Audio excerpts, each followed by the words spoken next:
告诉你啊，前任点评 APP 一旦上线之后，我希望我的前任们都来点评我。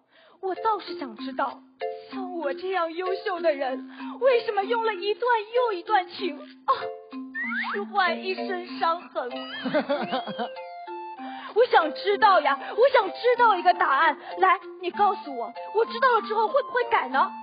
那再说，那是另外一个问题啊。我们分开了的事情，你肯定是有问题的，但是现在不重要。我现在更想知道的是，我有什么问题？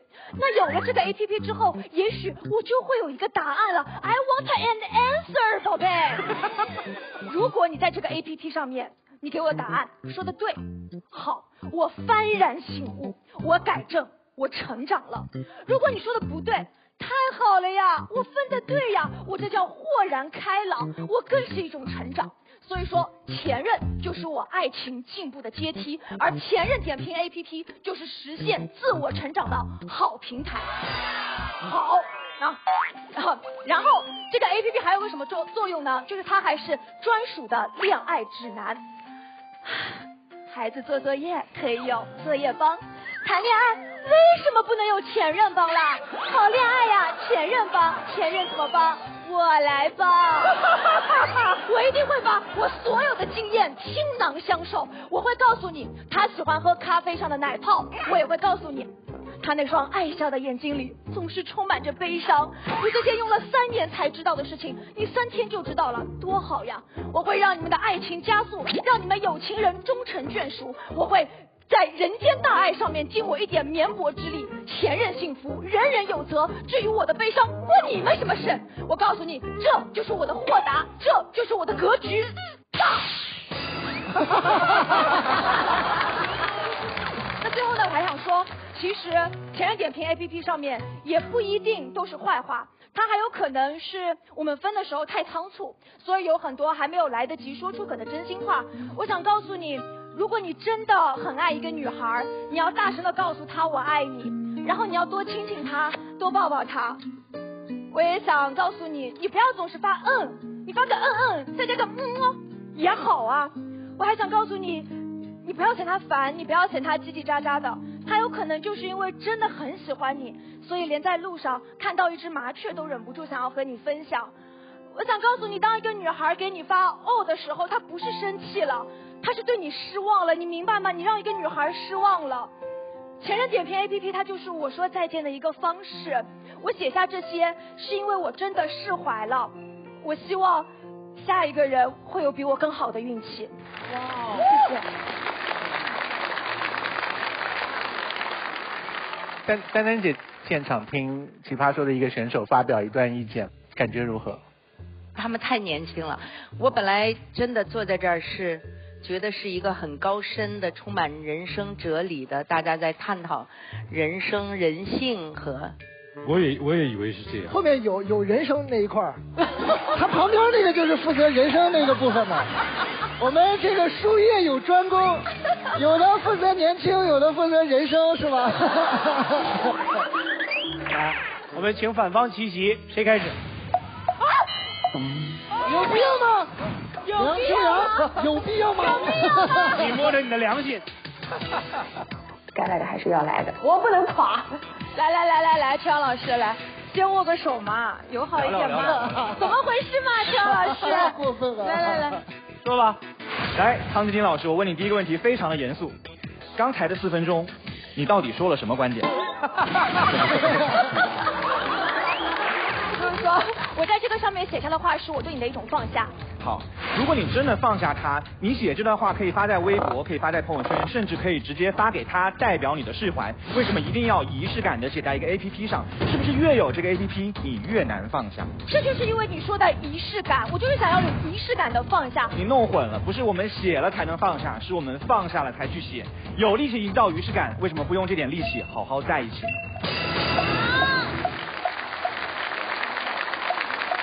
来，反方一辩，谁呀？Barry。好，我听晶晶说完呐，我只想送你一句话：西北有高楼 ，too young too simple 啊！你呀还是太年轻，所以才渴望着在 APP 上找精英。姐就告诉你3个字儿：做不到。我觉得这个 APP 有个非常大的 bug， 就是只要下载这个 APP 的人，不管跟没跟你谈过恋爱，他都能来评价你。搜到你的主页，看到你的照片，就可以直接归类评价。比如晶晶，高瘦白类；陈明，高富帅类；大王，刻薄女人类。哎，那我呢？你看这个爆浆颧骨，你还看不出来吗？什么？克夫类。哎，所以论点是什么呢？就这个 APP 它无法保证所有给你评价的人真的都跟你接触过、交往过，只能通过照片以貌取人，很不严谨，所以我不支持。第二个点，说一下我的个人经历。我呢，其实也谈过蛮多恋爱的，每一个前任也都比较相似，基本上都是没车没房没钱，还都游手好闲，做事儿三心又二意，还喜欢撩妹打游戏。你告诉我，这样的前任我能写出啥来？我只能写脏话，脏话又打不上去啊！你这不存心要憋死我吗？你说不是啊 ，Sherry， 你要客观评价。哼，姐妹儿，你想多了。我跟他在一起的时候啊，我觉得他又高又帅又活泼，没事我还帮他上京东清理购物车。我跟他分手之后，我觉得他又丑又老又能作，吃完饭还不刷锅啊！我俩在一起的时候，我觉得夕阳无限好都没他好；我俩分手之后，我觉得天山鸟飞绝都没他绝。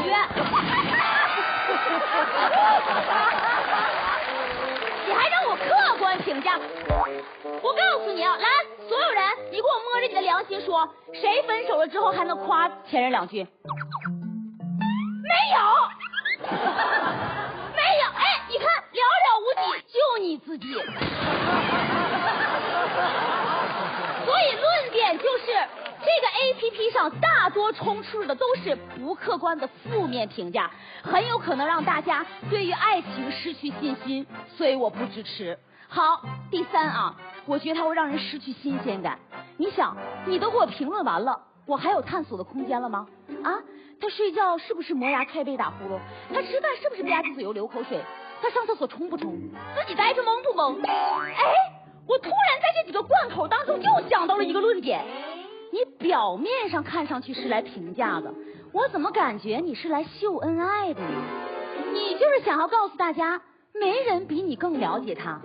打开这个 APP 之前，我由于想了解我身边这个男人，所以我怀揣的问题是，这男的是谁？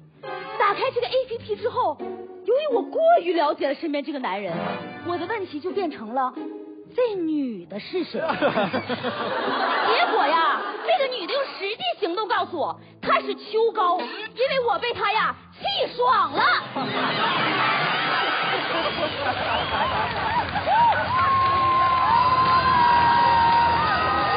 好，来，所以论点是什么？如果俩人已经在一起了，这个 APP 很有可能会成为两个人吵架甚至分手的导火索，所以我不支持。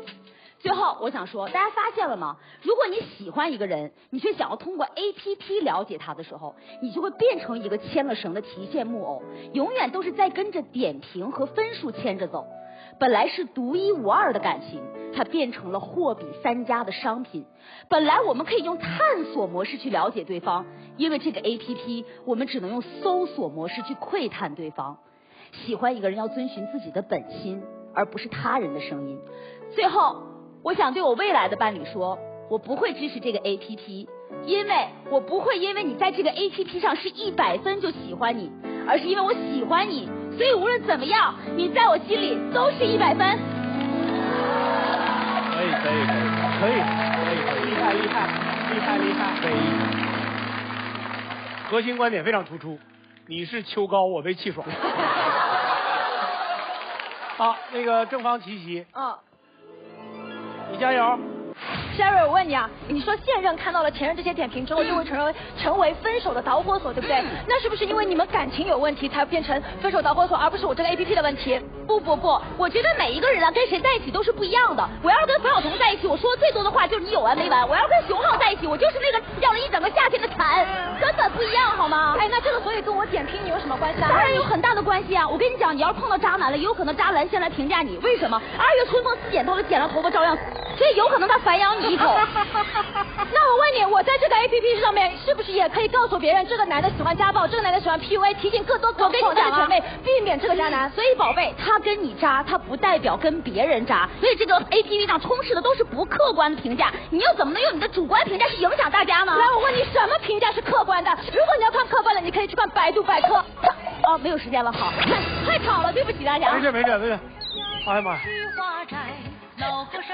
这两个声音啊，就一直挂在这儿。哎呀，这个，我有一种坐公共汽车的感觉，你知道吗？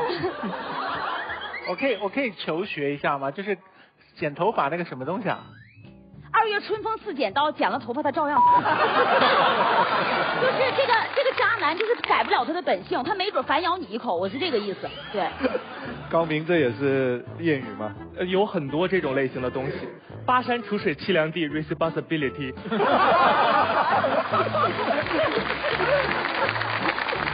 好，正方2遍，这样。好。哎呀，干嘛？前任点评 APP， 我疯狂支持，因为我就是这个软件的研发人员。我们这个软件啊，不是因为我设计你们才需要，而是因为你们需要我才设计的。没有这个软件的时候，你们不会去各大平台搜索前任的近况吗？前任的现任，现任的前任，现任前任的现任，你哪个不想看看？与其偷偷摸摸，不如大方支持。哎，大家想一想啊，姐妹在一起最爱干嘛？说前任的坏话。以前啊，我们都是背地里说，显得很三八。可现在我们有一个平台可以让你好好说，多爽啊！为了让大家更了解我们的 APP， 我今天带来了一份 PPT， 让大家更加清楚的了解一下。哇，没错，就是绿色。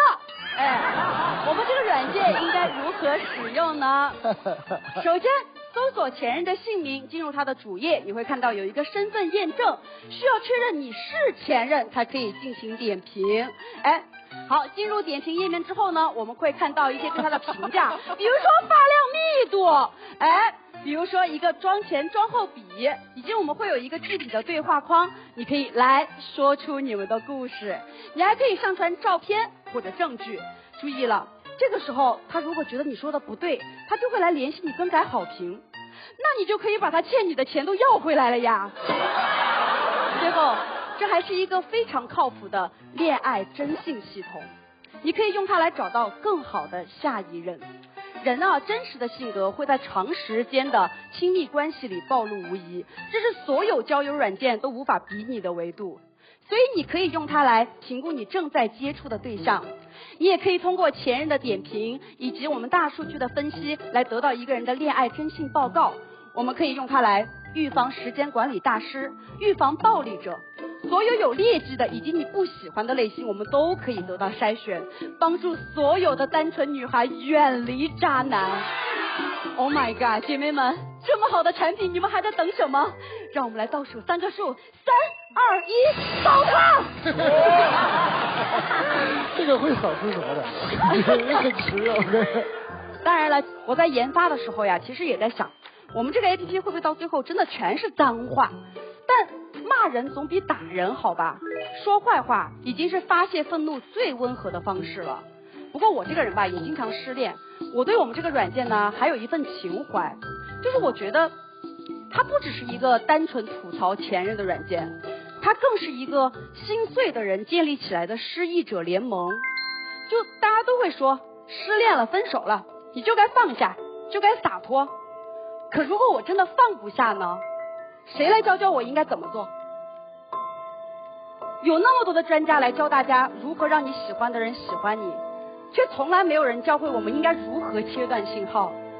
我们从来不相信一个恋爱满分的人来安慰我们说感同身受，我不信。我们需要的是一帮有着共同经历，我们虽然陌生，但是我们彼此认同的人。我们都被伤透了心，但是我们在一起彼此安慰，紧紧拥抱，互相取暖。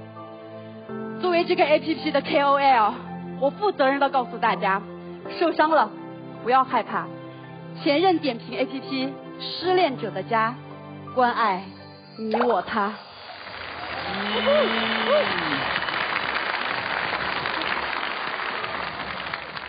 刚才那个蛋总，我看你扫了他那个二维码，那是什么？东七门。因为还没有得到投资。哦，还没有得到投资。抓住一切机会宣传。好，来，我们反方二辩，冉高明。我第一个观点非常简单，我不支持，因为这个软件啊晦气。都说前任应该像死了一样，那这个软件不就是线上零元吗？不害怕呀？啊？来说一下这个评论客不客观，我就不说，我就有一个问题，这个评论怎么保证新鲜呢？我上一个前任还是我学生时代的事儿了，他能评价啥？冉高明，一个爱用钢笔的阳光男孩。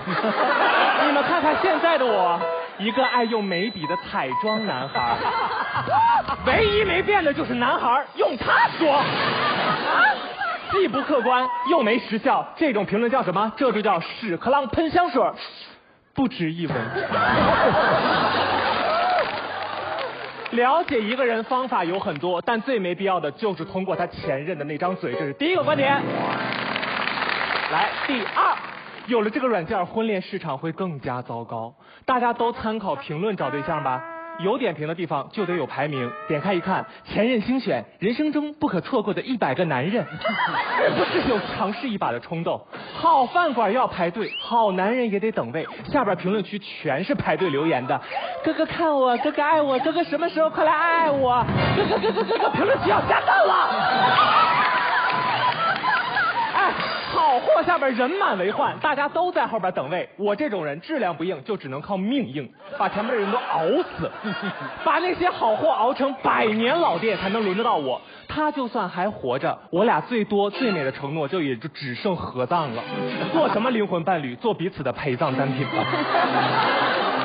这个软件会给你一种暗示，它让你觉得只要找到一个对的人，你就可以得到一段对的爱情。但是爱情的真谛是这样吗？不是我们在遇到一个好人之后就可以拥有一段好的爱情，而是感觉对了才确定自己爱对了人，不是吗？当然，对于我这种滞销货，这个软件更加刻薄。我要想开张，我就得花钱搞营销，给自己挂一大对联，冉高明，色香味形，包您满意，薄利多销，让您称心。横批：欢迎光临。我是什么？爱的野味吗？到最后是既没成家，人民币也没少撒，光见钱少，不见人来。软件心疼我，送我一官方认证，撒币男孩。这叫什么？光着不拉磨，转着圈儿的丢人。这个软件既不改变滞销货的行情，反倒让我增加了一个烧钱的途径，我不支持。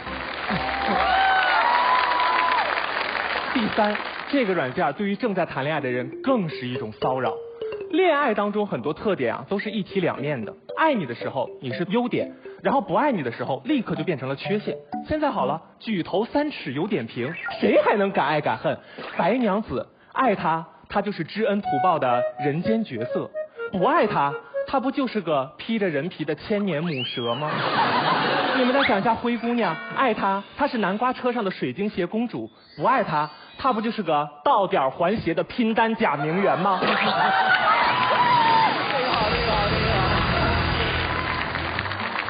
所有的特点都可以变成日后全世界看到的缺陷，谁还敢放肆相恋？对吧？对。最后一个点，我要回归说一点人话了。前任题总得聊前任。我在准备这道题的时候呢，我非常的害怕，不是怕我打不好，我是真的害怕我的前任会看到。我呢，也是谈过恋爱的啊。我应该算是一个非常糟糕的伴侣，在那段相处的期间，我们出去玩，每次都是他先给我发的信息是我到了。我每次玩游戏错过回他的消息，他都跟我说没关系。我每一次把所有的精力都用到挣钱这件事情上的时候，他都说没关系，我陪你，你这么努力工作，早晚有一天都会变成好故事可以说。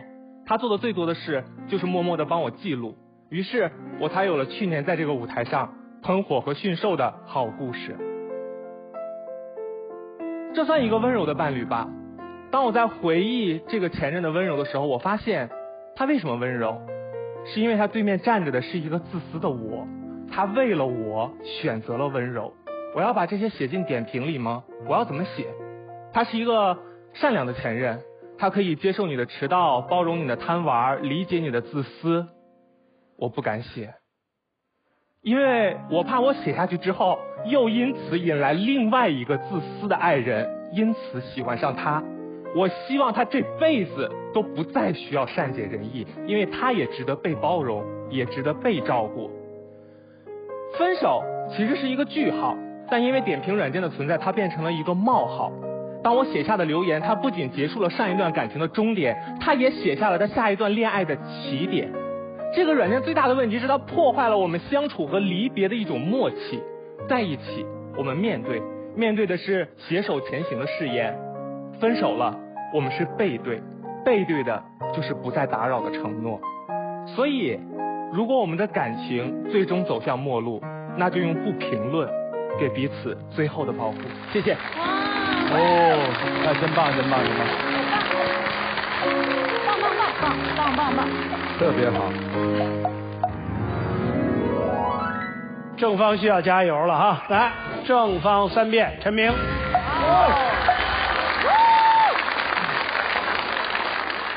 每次站起来都特别熟悉的比分情况，都是9打头，真的是都在射程范围的1半以内啊。刚才前面有两趴非常热烈的分享，给大家造成了一种直觉，就是上面只有脏话发泄。很巧，就在刚才这个舞台上，真的非常巧，我们正好听了几段分享。我们听了丹丹姐的初恋的故事，我们听了好多人初吻的故事，我们还在刚才用1分钟的时间听完了冉高明唯一一段初恋。有一句脏话吗？有一句吗？高明，这个 APP 只要有，你就把刚才你的最后一段一字不落的发上去。不，你不用发，你刚才站在这里，面对镜头，对着全国，对着真正的公众平台，就真正的做了一次标准的前任点评的范例。这个 APP 到底该不该支持？我们应该用一个什么样的态度去面对呢？马斯克有一个说法，说第一性原理。我们要做任何一件事情的时候，我们要问第一性，这个事情的本质是什么？这个 APP 的本质是什么？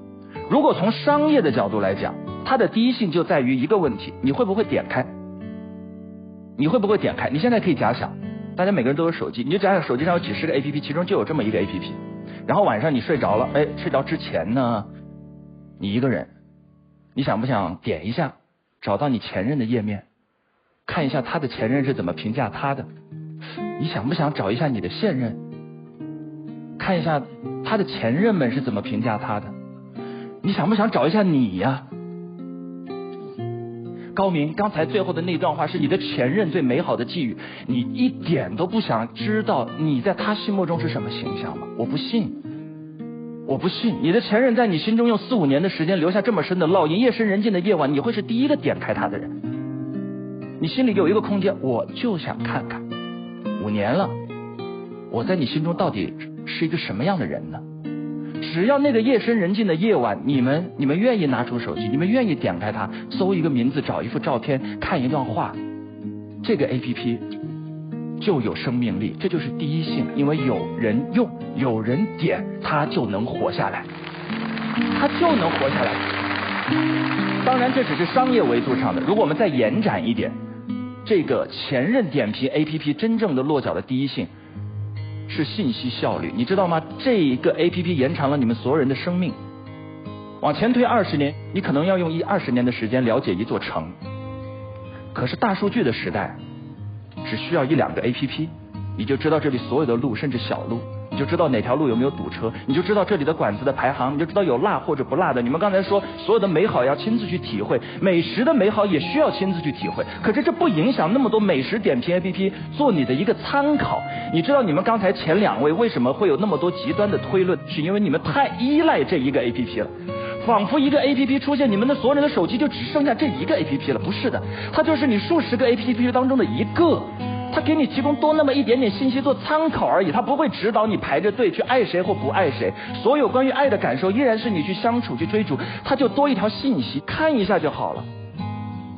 你知道在亲密关系当中了解一个人需要多久吗？没有数据的帮助，没有在陌生人时代这一个一个闪亮的路标帮我们指引一些道路，人生要走多少弯路呢？哦，点进去一看，哎，这个男孩，哎呦，9个前任评价妈宝男。哎，这个男孩，哎呦，7任有家暴的倾向，会不会避一些雷？会不会提供一些帮助而已？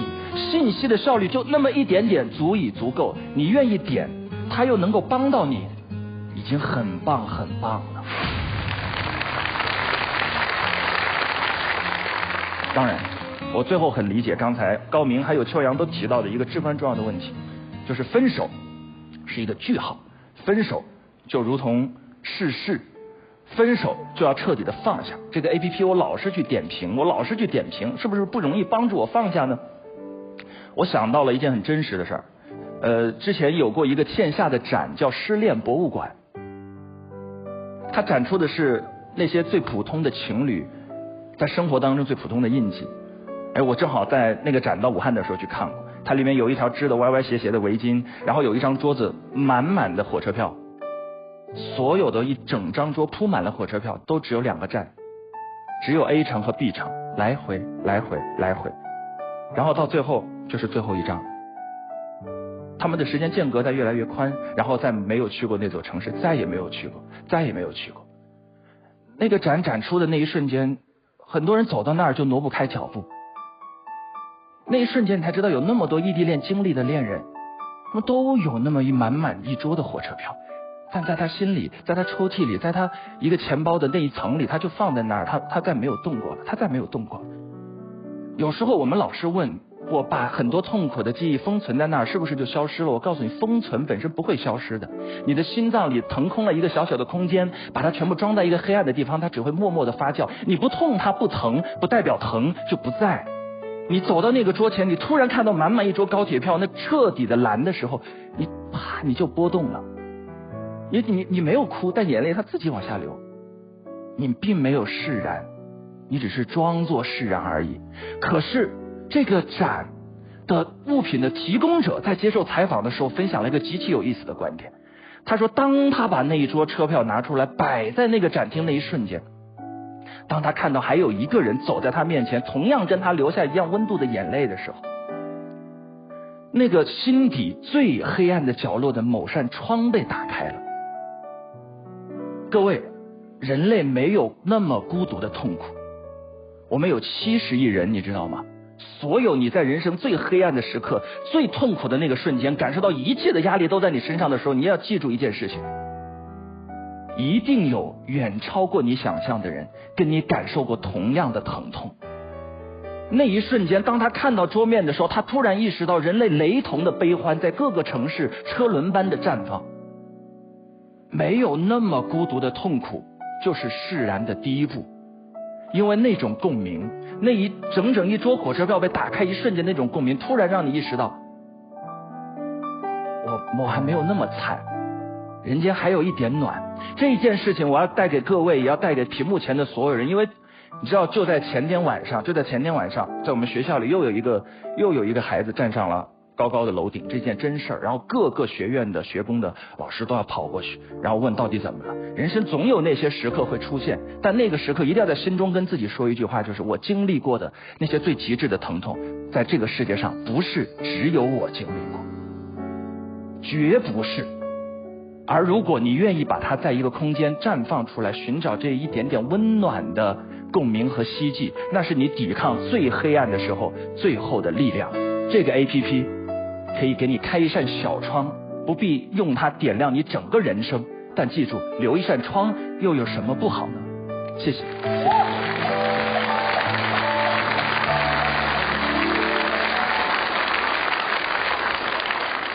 你能清晰的感受到他在释放他的能量。他站起来，他已经不是陈明了，他是女娲来福。陈明站起来的时候是一个熟悉的比例，坐下的时候也是一个熟悉的比例。现在70比30啊，郑刚领先。齐齐。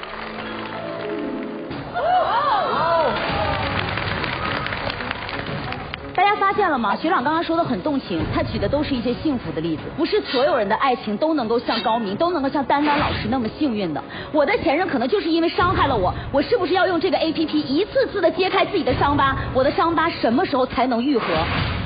我刚才是2块，前面一块是幸福的例子，后面一块有极致的痛苦。如果你还在痛苦当中，你可以在上面去找寻一些非常有共鸣的痛苦，那一瞬间那个种不再孤单是驱散它最好的方法。好，所以老师的例子就是信息越多越好嘛，对不对？我要告诉大家，感情的世界里真的不是信息越多越好。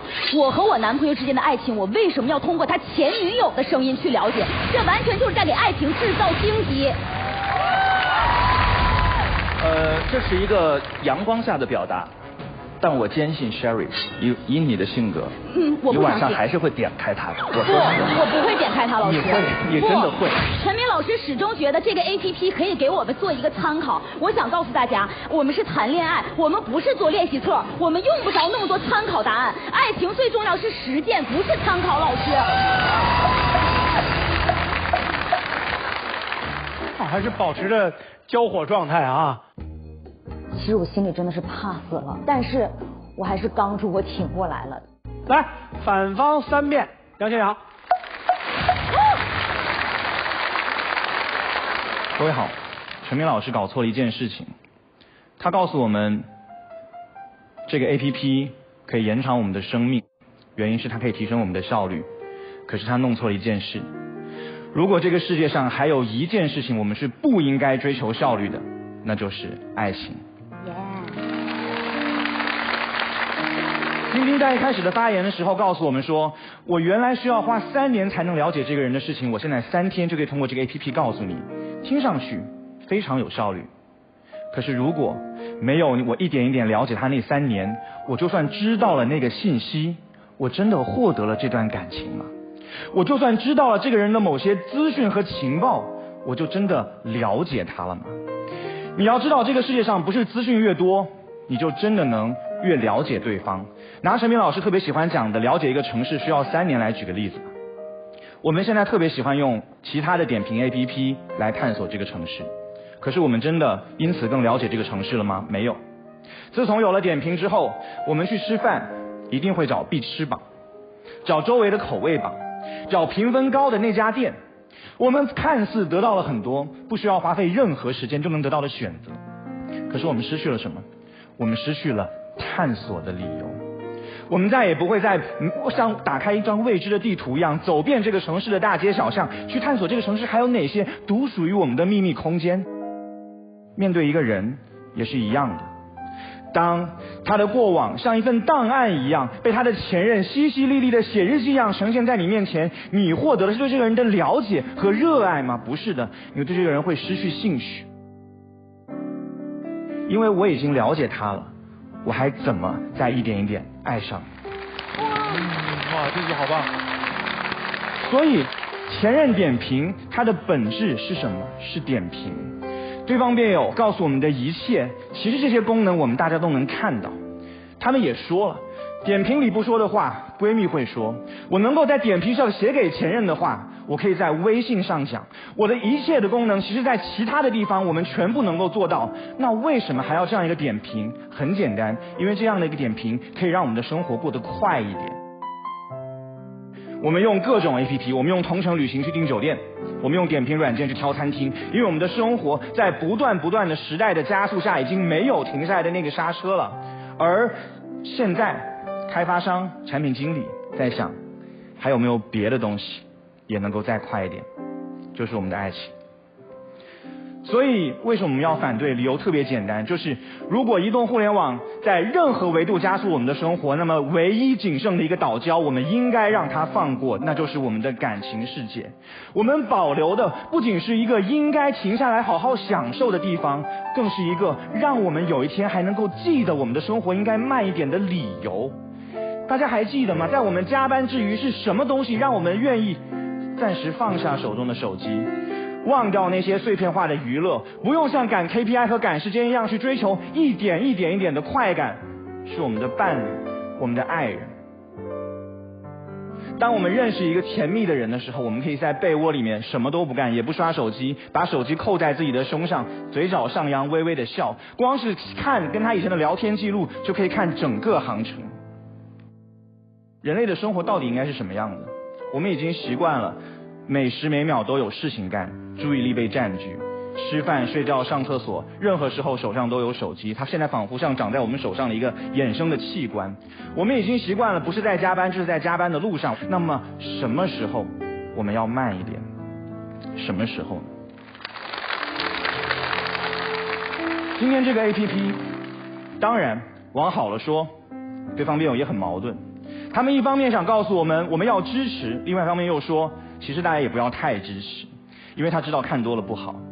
可是就像对方说的，这是一个商业 APP， 它的生命在于点击，所以一旦这个 APP 上线，不是我们看它才会活下去，而是它要为了活下去会想尽办法让我们去看。它会设置什么？它会设置高赞的点评，会引用高明这样的人，把他宝贵的故事分享到上面，然后贴上一个个粗糙的标签，高甜、虐心、不得善终、Happy Ending， 分享给一个一个无关的看客。然后呢，平台赚取了流量，看客获得了短暂的安宁。高明获得了什么？他获得了成长吗？他的前任获得了什么？他获得了安慰吗？我看到的是他的痛苦没有变得不孤独，而是他的孤独会变得更加的痛苦。如果今天我们反对一个 APP， 一定是因为我们还坚持着什么的话，那今天的反方坚持的是一件事情，就是我们这个世界上有一些东西它应该是余韵和悠长的。今天这道辩题我特别喜欢的一件事情，就是他讲的不是爱人点评，他讲的是前任点评。大家知道什么叫前任吗？在我的理解里面，前任的代名词是回忆。我不管我有过多少个前任，我不需要记住他们每个人的名字，因为那些忘不了的人和事自然会成为我的真生命。回忆应该像酒一样，我在喝第一口的时候我是闭着眼睛的，我在咽下去的时候能感觉到我喉头一点点的耸动，我喝完之后那个余韵会在我的口腔和眼眶中发酵，我会感觉好像不自觉地流下了一滴泪水。而这个过程它不需要答案，它的每分每秒就是答案。我很讨厌一句话叫做有情人终成眷属，凭什么有情人一定要终成眷属？谁规定的？真正的有情人在一起的每一刻就是永恒。所以老实说，我反正这个 APP 的理由，如果要说最后一条，就是它强制的把我们拖上一条快车道。而最可怕的是，在现在这个今天，我也不知道我还能在这条慢车道里撑多久，因为我的手机里像各位一样也装了很多的 APP， 阅读的 APP， 看电影的 APP， 甚至跑步的 APP， 冥想的 APP， 每一件曾经我可以一分一秒去品味的事情，渐渐的都不再属于我。而我最后的祈求是，能不能把最后这一件事情留给我？不要告诉我有些事情一定要效率，不要告诉我有些事情一定要清晰。回忆就是一杯酒，我喝是我自己的事情，不需要你来为我点评，哪怕是以科技的名义。哇，科技的名义！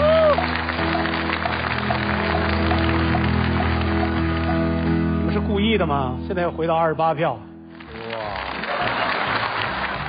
哇！啊，正方齐齐。好，有请。来，秋阳，人是不是有很多类？当然。